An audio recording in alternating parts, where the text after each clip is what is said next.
New England Fishing is brought to you by the GMC Sierra Denali. This is precision. This is GMC. We are professional grade. Also brought to you by Garmin. We'll take you there. Pursuit Boats. Explore a life in a Pursuit. Your New England Yamaha outboard dealer. Reliability starts here. Bosun's Marine. We share your passion. And the Goose Hummock. Serving the New England outdoorsman since 1946. The off-season can be a long, cold, fishless slog for many New England fishermen. Sure, there's ice fishing, sometimes, but for most folks, winter is a time for reflection, re-rigging, dreaming of the coming season.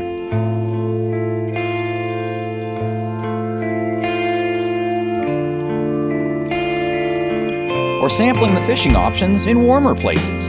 Places like Florida.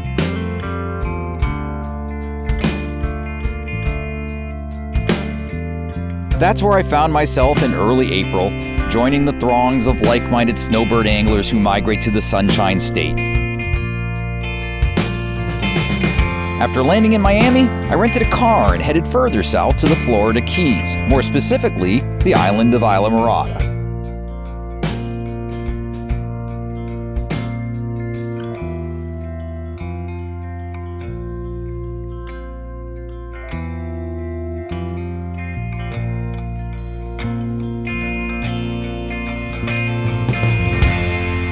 Often called the sport fishing capital of the world, Islamorada has long been famous for the enormous variety of game fish available in its local waters.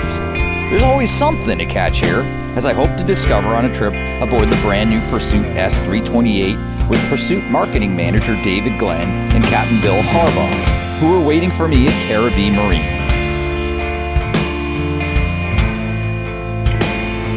Hey, David Glenn. Hey, how are you?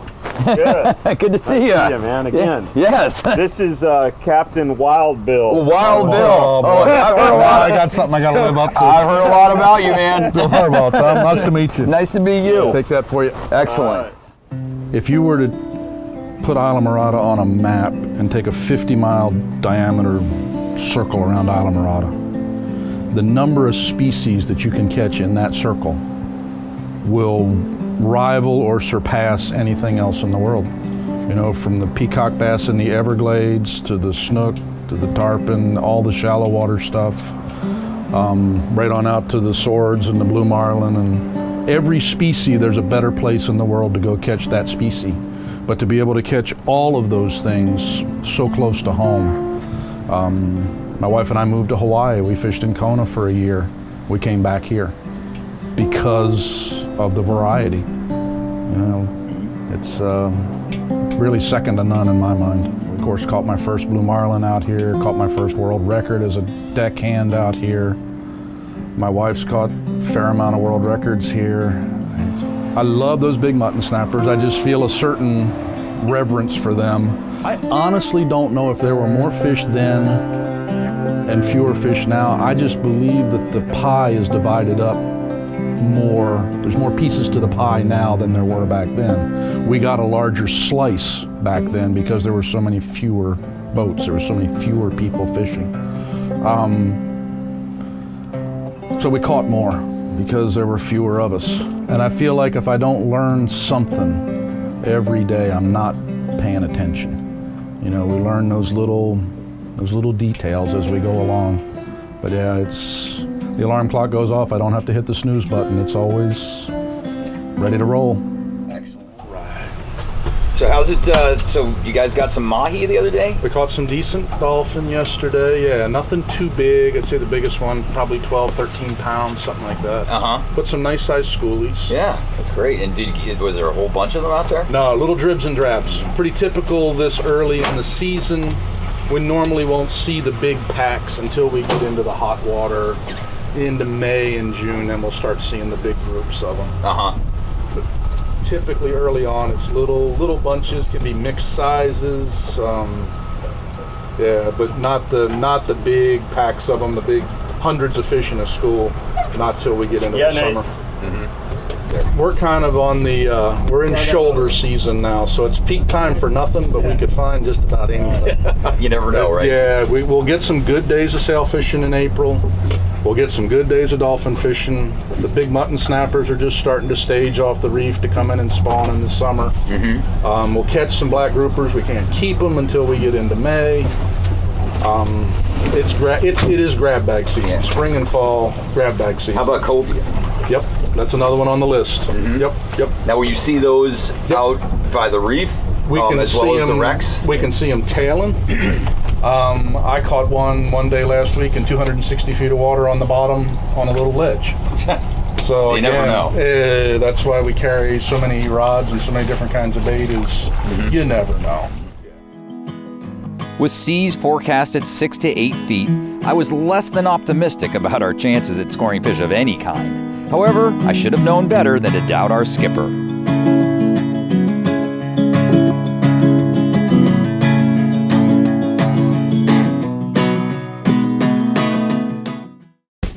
Pursuit, built to a higher standard. Many try to replicate. Pursuit continues to innovate with cutting-edge features and top-notch technology. Offshore, center console, dual console, sport coupe, and the sport tender. We have boats from 23 to 38 feet, and once you own one, you will feel the difference. We know you have a choice, and you can put your trust in us to deliver a vessel that will take you where you want to go. Visit your factory-authorized dealer today and experience the passion we have built into each and every one of our boats. Visit PursuitBoats.com and explore, experience, enjoy your life in Pursuit.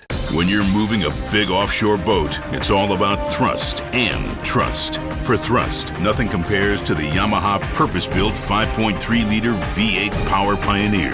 And for trust, Yamaha's new F350C model becomes the only outboard in its horsepower class to feature a 5-year limited warranty.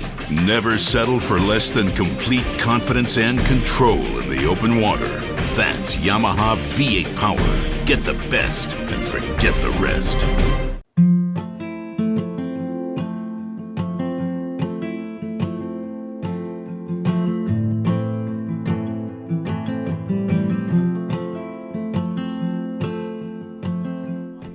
What's the plan? We're going to try a fad here in 180 feet of water. A fish aggregating device, right? Okay. Yeah, intentionally placed, yes, fish aggregating device. Not a wreck, no natural bottom. It's just something that's like anchored to the bottom and it's suspended in the water column. This one is actually, a fellow made a couple of them, pushing 20 years ago, that they made out of milk crates. They tie wrapped milk crates together and put concrete in the milk crates and brought them out here and dumped them off the back of the boat. Made some interesting spots, but this one's been here, like I say, probably 20 years. Wow. So how far below the surface? This one only sticks up about 7 or 8 feet. Really? Yeah. But it's on clean bottom. And anything that you put on this kind of depth that's just basically on flat bottom will pull fish. As they migrate along, they'll start to gang up on it, the bait will get on it. It's like an oasis, right? Exactly. It doesn't take something very sizable to hold goodly numbers of fish. Especially the kind of fish we're looking for, the snappers, the mutton snappers, the groupers. They'll take up on some relatively small stuff. Like you say, it's an oasis out here on the flat bottom. Okay. And typically we'll make a drift just to kind of feel it out. Rarely do I get it exactly right the first time, but we're going to hope we do. You ready back there, Dave? Let that rascal eat. Let's see what happens. All right, so he's putting down a live pilchard. Live pilchard on a 40-foot long leader. 40 feet long? Yeah. That's a long leader. It's a long leader. Is that because the mutton snapper have such good eyesight? The big ones can be extremely wary. Pink.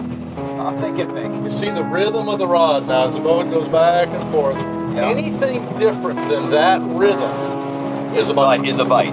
Whether it's lighter, heavier, just a bounce when it shouldn't bounce.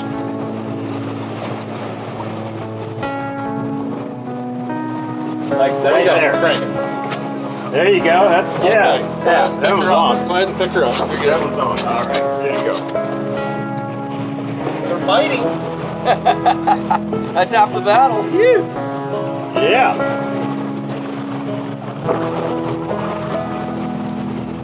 Oh, he's taking line. Yeah. what we're going to do is, as this comes up, Tom, leave the sinker hang down about 4 or 5 feet.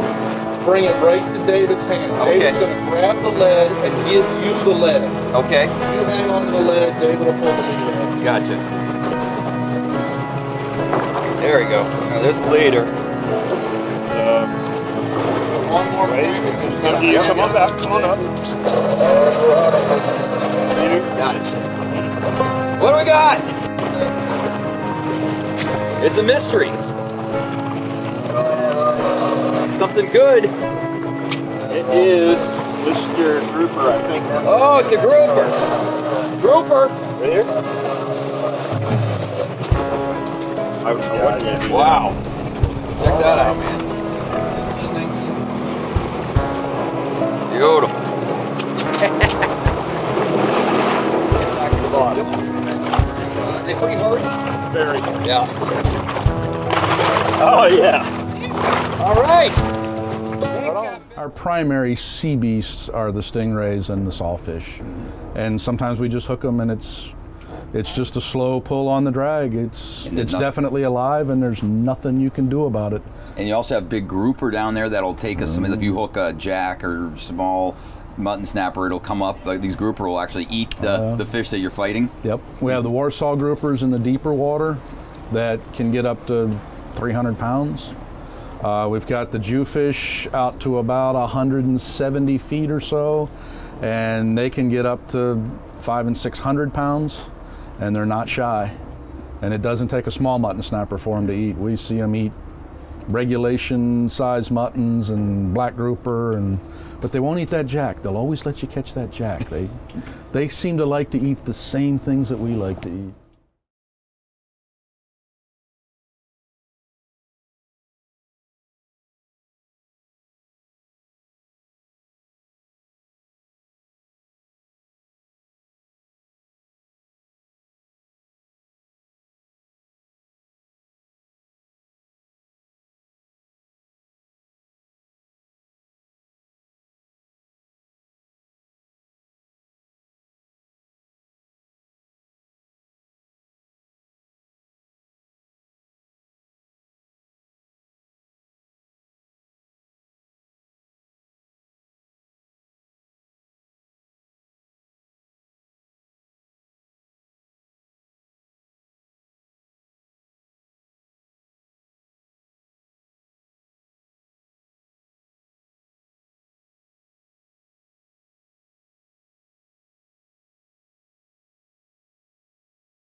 My home away from home during my Islamorada escape was the beautiful Pines and Palms Resort on the eastern side of the island.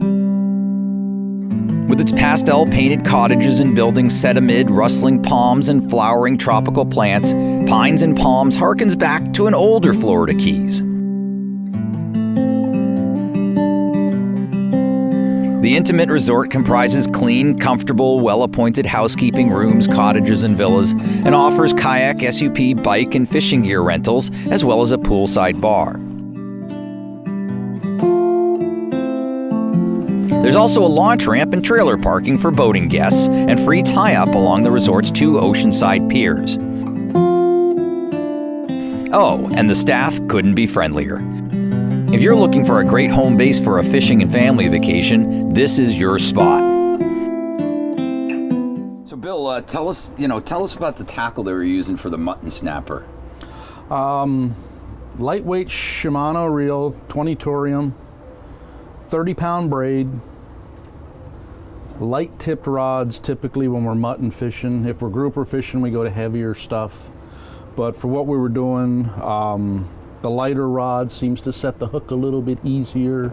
We don't seem to rip as many hooks out. And then the secret part is the 3-way swivel with the lead wired to it. And the lead's going to vary somewhere between 8 and 36 ounces, depending on the current. All the way 36? If the current's really rolling and we're fishing in the deep water, yeah, yep. And then long leader.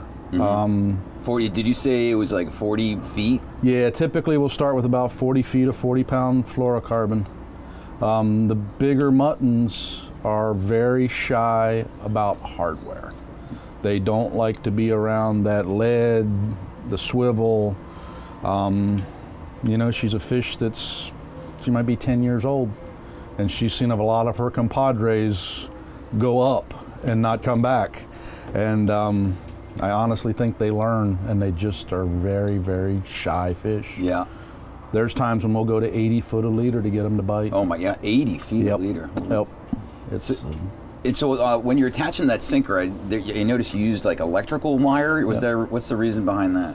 If the lead hangs up, which is typically the thing that will hang up in the deep water, and you pull hard enough on it and you've just got it wired onto this three-way swivel, the lead will pull off and you'll wind up saving the rest of the rig.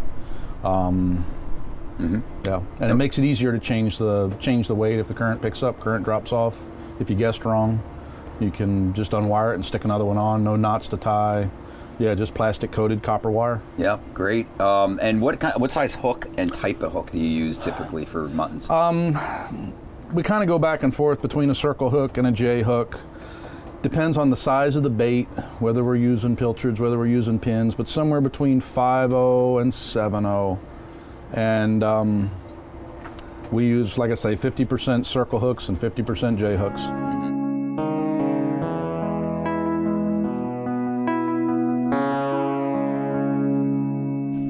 Hooked up. I'd say.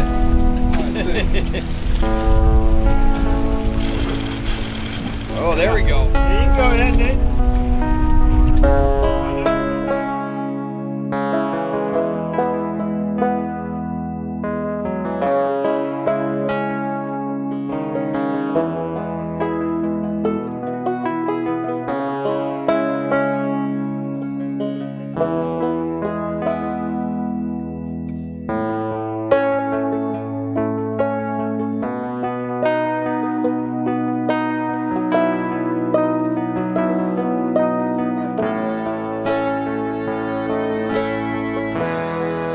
Nice mutton snapper. That's awesome, David. Tom. Thanks, Bill.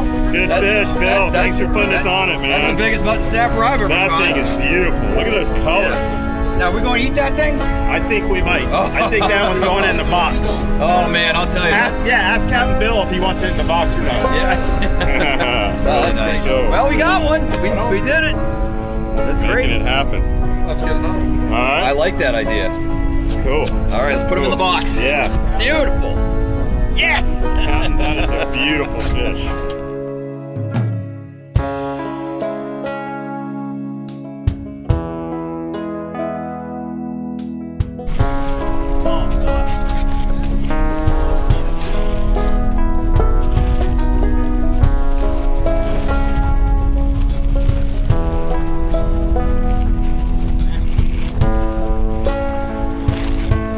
Gotta get him up off the grouper zone.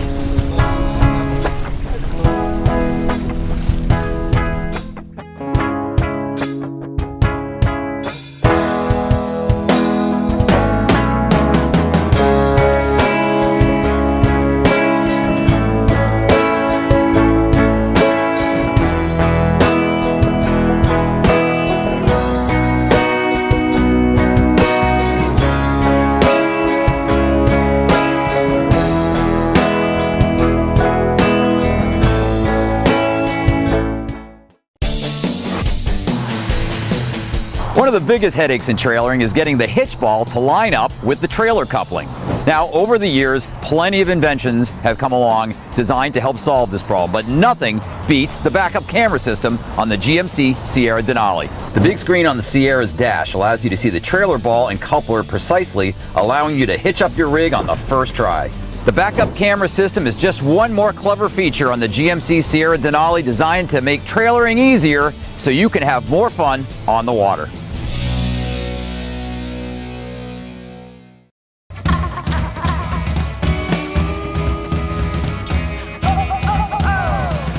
Shivers running up and down my spine.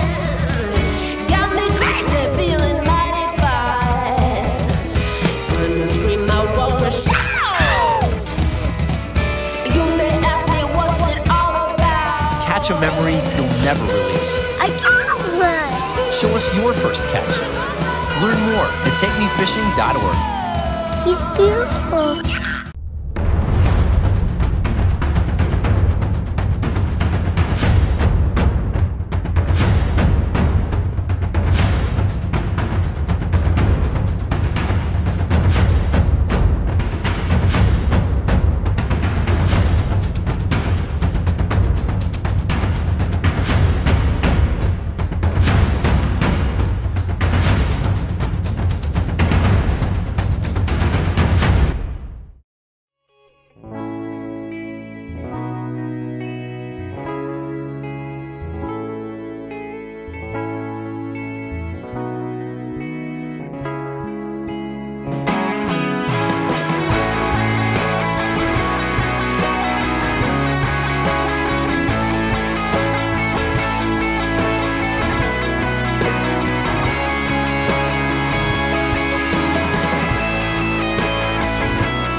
That's no amberjack.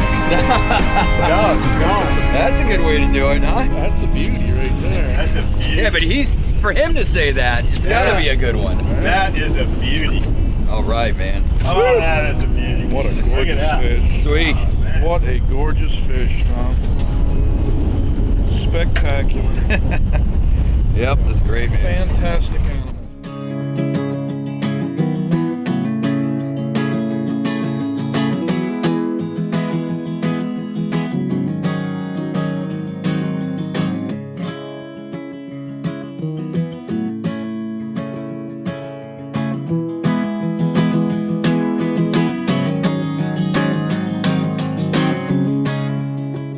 Well, Bill and David, it was a little sporty out there, to say the least. But you guys put us on some fish. We caught four or five different. Yeah, Bill did it, right? That's- Okay, but you helped yeah, too. I'm Come gonna on. Done it without Dave. Everybody played a role. Yeah. No, it was great. Yeah, we caught 4 or 5 different species: black grouper, jack, and of course this awesome mutton snapper. This is Legitimate. This is great, Beautiful man. fish. Yeah. Beautiful That's fish. a good looking mutton right there. Yeah, Good looking critter. Well, it was challenging conditions, but it shows you that you can always, generally find something to catch in the Keys, right? Yep, absolutely. Excellent. Well, I guess we have some dinner, right? Got dinner taken care of. Yeah, and dinner's in the there's bag. someone and someone around here can help us out and put this Absolutely. up for us. Yeah, absolutely. Oh, that's a great Yep. thing. Yep. Awesome. Well, we'll eat well tonight, thanks to you guys. Thanks. Thanks, Absolutely. Tom. Thank you, Looks Tom. good. Awesome. Mutton snapper for dinner. One of the great things about Islamorada is the number of restaurants that will cook the fish you bring them. And we found the perfect spot for our mutton snapper at Chef Michael's, just 500 feet from the marina. Got the best fish. Mutton snapper. We even filleted it for you. Terrific. Well, come on in. Excellent. Chef John's gonna Hi, Chef help John. you prepare How this. are you? I'm Tom. Hey, so look what I brought you. Fresh from the sea, mutton snapper, huh?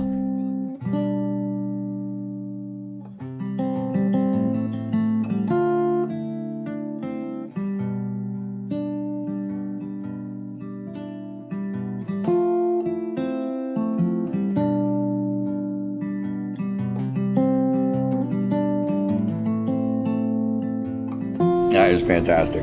That is a great job. Juliet preparation, shrimp, scallops, Chardonnay butter, and our toasted almonds. And the crazy potatoes. Crazy potatoes. I learned that. All right, get some of the sauce on there.